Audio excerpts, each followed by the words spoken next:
Prácticamente las 11:15 de la mañana en toda la República Argentina. El programa va hasta las 12 en vivo, 95.9 nuestro lugar en el dial y la Tucumán FM, nuestro canal de YouTube. Está Alfredo Arao, se ha sentado acá a la derecha y ha venido acompañado, ¿no? ¿Viajabas en moto o viajabas en auto? ¿Pediste un Uber? Te chocan. Sí.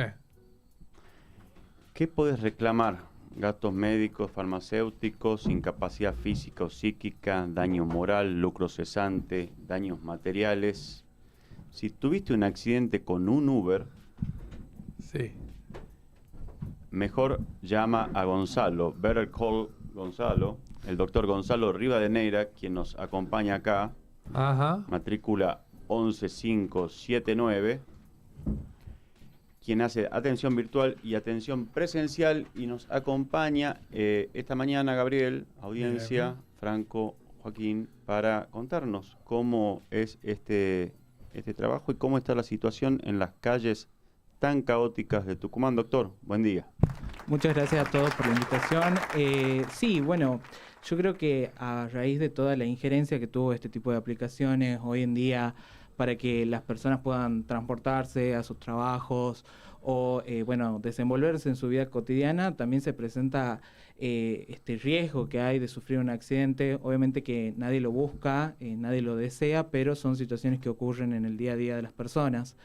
Y bueno, yo me especializo en esta rama que tiene que ver con, bueno, reclamar las consecuencias que se originen a partir de estos siniestros, ya sea que seas chofer de la aplicación o conductor. También pasajero, por supuesto, y se da la particularidad que incluso hoy en día, si vos sos tercero damnificado, Eso iba a preguntar, sí. que es la persona que no formaba parte del viaje en sí, pero que es colisionado por un Uber Moto o un Uber Auto, también tiene el derecho a reclamar, obviamente, a la aseguradora y a la empresa de la aplicación de viajes.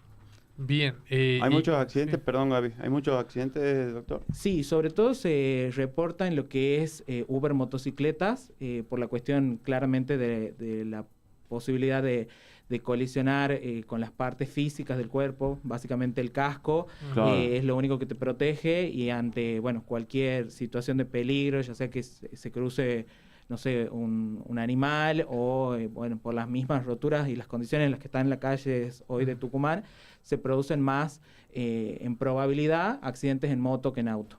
¿Qué recursos tengo? Supongamos, vamos a lo concreto. Me accidento, voy en una moto, en un auto, no importa, y salgo muy lastimado, una fractura. No vayamos a algo por ahí más grave aún, sino algo así. ¿Qué recursos tengo? ¿Qué acciones debo tomar? ¿Contra quién? ¿A quién debo, bueno, recurrir a tu defensa? Pero ¿contra quién vamos? ¿Contra quién accionamos? Lo principal es ver sobre quién recae la responsabilidad, es decir, quién fue el productor de ese siniestro. Ujú. Puede ser el mismo conductor, puede ser el otro vehículo o, bueno, pueden darse diferentes circunstancias. Incluso me ha tocado casos donde la responsabilidad también es del pasajero por la cuestión de la inestabilidad del vehículo. Lo que se puede hacer es 3 etapas que se mencionan. Uno es el reclamo administrativo, es decir, con el soporte de la aplicación y con la instancia de las sucursales, de las aseguradoras. Otro puede ser, bueno, una instancia de mediación, que ya es un procedimiento legal, amparado obviamente por tribunales. Y la última etapa es la etapa judicial de iniciar un juicio que se llama daños y perjuicios derivados de una acción de consumo, en el caso de los pasajeros, por ejemplo. Contra la empresa, contra Sí, Uber. tiene que visualizarse que estamos ante un contrato de transporte que está amparado por las normativas del derecho del consumidor. Entonces, bueno, el consumidor no tiene por qué conocer la superestructura que hay por fuera, es decir, la grandeza que tiene la empresa y toda la estructura que hay por encima. Entonces se puede accionar también contra la empresa como proveedora del contrato de transporte. Aún no estando regulado este tipo de transporte, no todo esto, ¿estamos amparados legalmente? Porque me imagino que eso puede ser una complicación. No está del todo regulado. En Tucumán, por lo menos, está en vía de regularizarse y en otros lugares del país ni siquiera eso. Me parece muy interesante la pregunta y ahí hay que distinguir 2 escenarios posibles. El primero de ellos, por supuesto, es lo que hace a la regulación jurídica de la actividad, es decir, a la vigencia y la posibilidad de que Uber funcione en la provincia, que eso tiene que ver más con una cuestión administrativa y de ordenanzas del Consejo Deliberante y de todo lo que hace a la regulación estatal, lo cual no difiere de la posibilidad de que en caso de que una persona sufra un accidente como conductor o como pasajero, incluso como tercero damnificado, pueda reclamarlo, porque el contrato en este caso de transporte que está vigente es independientemente de esa regulación. Una cuestión es la regularidad de la actividad y otra el derecho a reclamar o la legitimidad que se tenga. Eso te iba a preguntar, perdón, porque justamente me diste el pie, porque claro, hay una diferencia entre algunas personas pueden pensar que al no estar regulada la actividad, no hay derecho del usuario de reclamar ante un eventual accidente, y el tema de los seguros, si estas aplicaciones tienen seguro además de para el conductor, si tienen seguro para tercero. Bien, sí, con respecto a eso, el derecho siempre está presente tanto para el pasajero como para el conductor. Sí quiero recalcar algo que tiene que ser mientras esté el viaje en curso. ¿Qué se entiende por viaje en curso? Es desde que el conductor acepta el viaje y va al punto de inicio hasta la finalización en el punto de llegado o de finalización de ese viaje.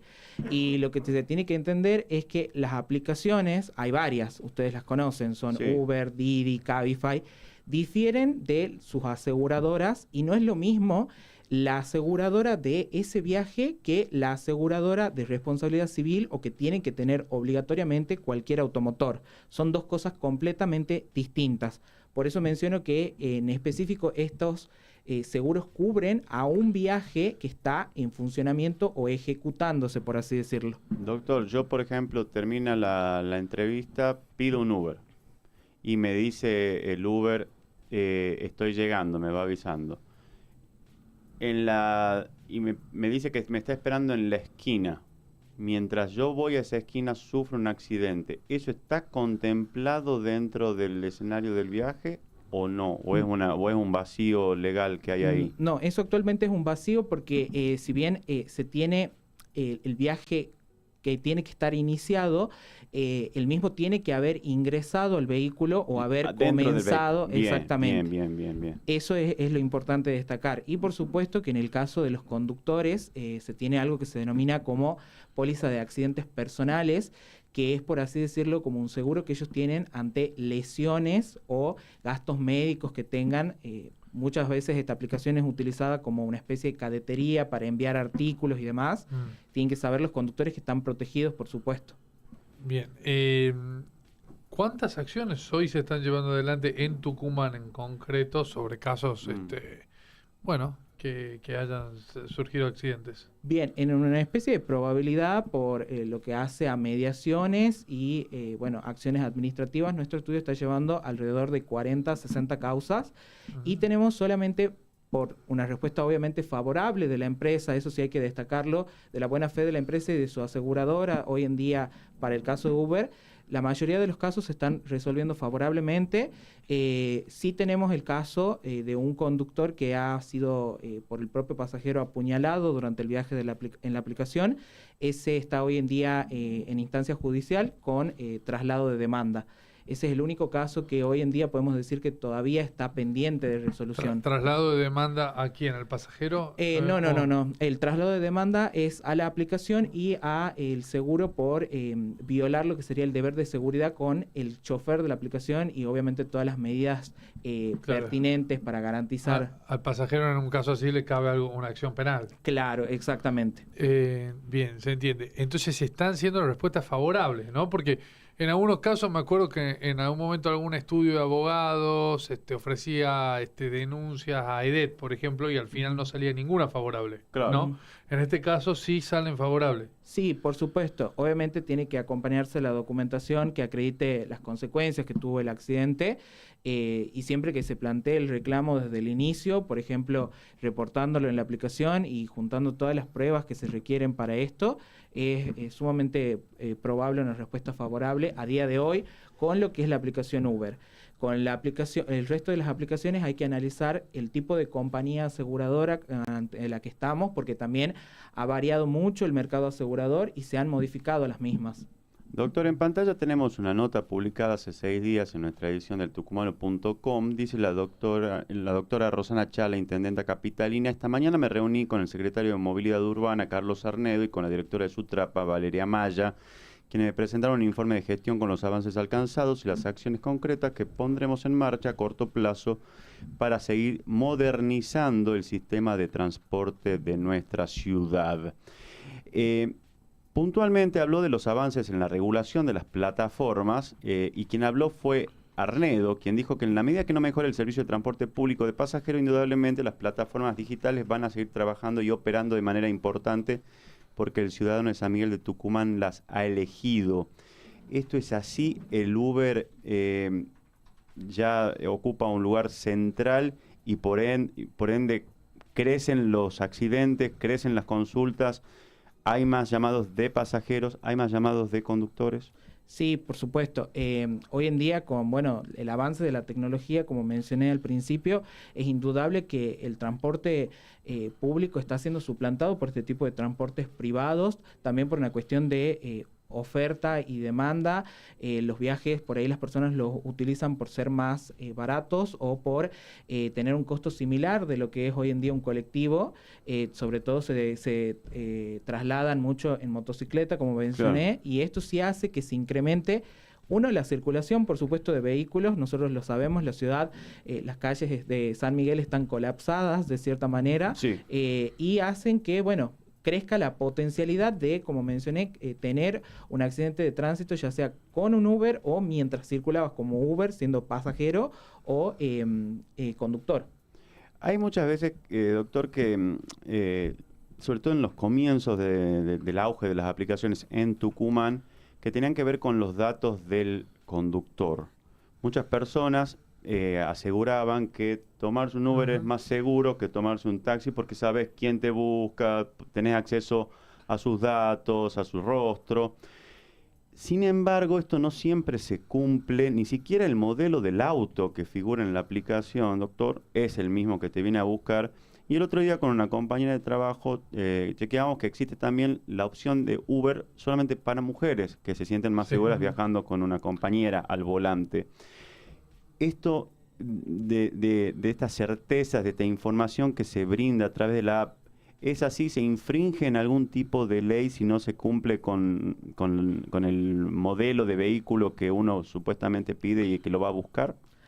Sí, principalmente lo que se está infringiendo ahí son las normativas de contratación del contrato de transporte. Y también resulta interesante la pregunta porque me ha tocado esta semana atender consultas respecto a esto. Sí. Si uno de los conductores sufre un accidente y quiere ampararse por este tipo de pólizas que yo les mencionaba y en realidad la cuenta o el vehículo que ha registrado no era el que efectivamente estaba en viaje, le genera un perjuicio bastante grande porque eso tiene una especie de declaración jurada con respecto a los datos que se utilizan para crear una cuenta, por toda la responsabilidad que conlleva trasladar a una persona y mismo un vehículo automotor, ya sea motocicleta o auto, es una cosa riesgosa y potencialmente que puede originar daños. Así que sí, hay una infracción clara en el contrato de transporte y la persona, en caso de ser el conductor, por ejemplo, va a tener que responsabilizarse por los daños que haya ocasionado porque la aplicación no va a querer responder en ese caso. Bien, hay muchos temitas entonces para tener en cuenta y hay respuesta para todo, por lo que escuchamos, doctor. Sí, exactamente. Lo importante es saber que las personas hoy en día que utilizan esta aplicación cada vez más se informen con un profesional, obviamente, que esté capacitado. Hay muchísima información en internet, pero lo importante es ver los documentos que amparan estos viajes y sobre todo que por ahí las personas desconocen esto, que es un contrato de transporte como si... porque las personas por ahí están acostumbradas a contratar un boleto de avión, un boleto de larga distancia y no entienden que ese recibo digital que les da la aplicación hoy en día perfecciona ese contrato de transporte. Doctor, sabe que Joaquín, tenemos una nota que le pasé que también forma lamentablemente parte de, como decía bien Gabriela al comienzo de la entrevista, de noticias más dolorosas que tienen que ver con accidentes donde lamentablemente un Uber Moto es embestido y pierde la vida tanto el conductor como la pasajera. Primero quiero preguntarle brevemente, cuando viene la moto, que es el servicio más utilizado por cuestiones económicas, y viene con un casco, ¿ese casco está contemplado por la ley que lo tiene que usar el pasajero? ¿El propio pasajero tiene que reclamarle al conductor de la aplicación si no lo tiene al casco? ¿Está obligado a ponérselo? Sí, por supuesto, son normativas de seguridad que, bueno, en lo largo de las consultas siempre he visto casos donde el conductor tenía un solo casco, que es lo que ocurre normalmente. La realidad es que tiene que responsabilizarse y que, bueno, la aplicación misma le indica al pasajero cuando está por subir que solicite, así como cuando vas en automóvil te peticiona que te coloques el cinturón de seguridad. En el caso de cuando solicitas un traslado por motocicleta, te informa que tenés que pedirle al conductor esa normativa de seguridad que es la más básica y elemental protectoria, por supuesto, de la motocicleta. Yo pensaba, Gaby, que es una de las fuentes de trabajo que más salen por una cuestión de inmediatez y de costos también, y son muy baratos los viajes. ¿Cómo hace, pensando en el conductor del Uber Moto, cómo hace para poder comprar un casco y que ese casco sea aplicable? También hasta normas de higiene de eso, los bueno, pasajeros, ¿no? ahí te iba a decir, eso te iba a decir, porque ahí mientras escuchaba se me ocurría lo siguiente, que es higiene y salubridad también, ¿no? ¿Hasta qué punto o qué sucede si yo por ponerme el casco de un Uber me contagio algo, por ejemplo, ¿no? Sí, sí. Ya sé que no es fácil de comprobar, pero digo, no deja de ser una arista más para revisar legalmente. Exactamente. También vamos a tener que revisar en ese caso las condiciones de la póliza, es decir, si estamos ante la posibilidad de que el seguro se haga cargo o ya directamente habrá que accionar solamente contra la empresa o solamente contra el conductor. Porque, bueno, hay ciertos estándares que la aplicación sí le exige y por eso nosotros tenemos la posibilidad de, como consumidores, valorar incluso el viaje de la aplicación para ver si las condiciones eran las más óptimas o no. Ahora Totalmente. sí, doctor, para cerrar, en ese anécdota de Joaco que te pasaba, cuando se señala un grave choque que sucedió con un Uber en Tucumán, sucedió el 2 de febrero del 2026, protagonizado por una camioneta Hilux blanca contra una motocicleta Uber con una pasajera a bordo. La camioneta habría cruzado en semáforo rojo y habría embestido violentamente a una persona que circulaba en moto. La mujer increpa a las personas que acompañaban al conductor y a los efectivos policiales. Hay imágenes.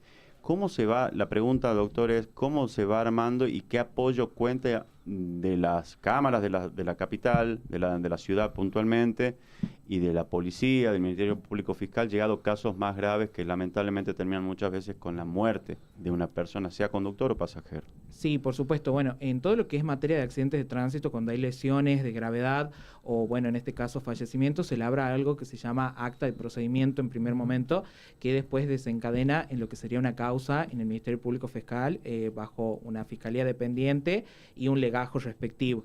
En ese caso sirve como prueba del hecho que se llama, es decir, que ocurrió el accidente. Por el caso que me nombrás, sí es uno que tiene que analizarse la responsabilidad en una forma global, porque en este caso la camioneta infringe una norma de circulación que es el semáforo en rojo. En ese caso, la responsabilidad le cabe a el conductor del porte mayor, que sería la camioneta. Tendría que responsabilizarse el conductor, el titular y, por supuesto, la compañía aseguradora de la camioneta, más allá de la posibilidad que cabe sobre la póliza de accidentes personales del conductor. Es decir, son distintos escenarios jurídicos que, como verán, engloban muchas aristas y características particulares, ya sea que sos el conductor o el pasajero, y que te habilitan reclamos hacia una persona, hacia la empresa, hacia el conductor del tercer vehículo. Son muchas las probabilidades, siempre hay que analizarse, por supuesto, el caso en particular. Perfecto. La verdad que ha sido un gusto y ha sido interesante la conversación y bueno, ya saben que en caso de que se les presente algún accidente de este tipo, se pueden contactar con usted, doctor, a través de qué número, redes sociales. Pueden contactarse por Instagram, gonzalo.rivadeneira, o si no a mi WhatsApp personal, 3816-732031. Podemos coordinar una consulta virtual o también con atención presencial en la zona de tribunales, por supuesto. Muchas gracias. Muchas gracias a ustedes, un placer. Gracias, doctor, muy amable. El doctor Gonzalo Rivadeneira, que ha venido a la Tucumana para hablar justamente de un tema que va a ser lamentablemente más común, porque los accidentes siempre suceden, y mientras más usemos las aplicaciones, más vamos a tener de estos casos. Vamos a un corte y enseguida volvemos. Vamos a un corte, sí. Seguinos en nuestras redes sociales, @latucumanafm y @eltucumanook, en Facebook, Instagram y YouTube.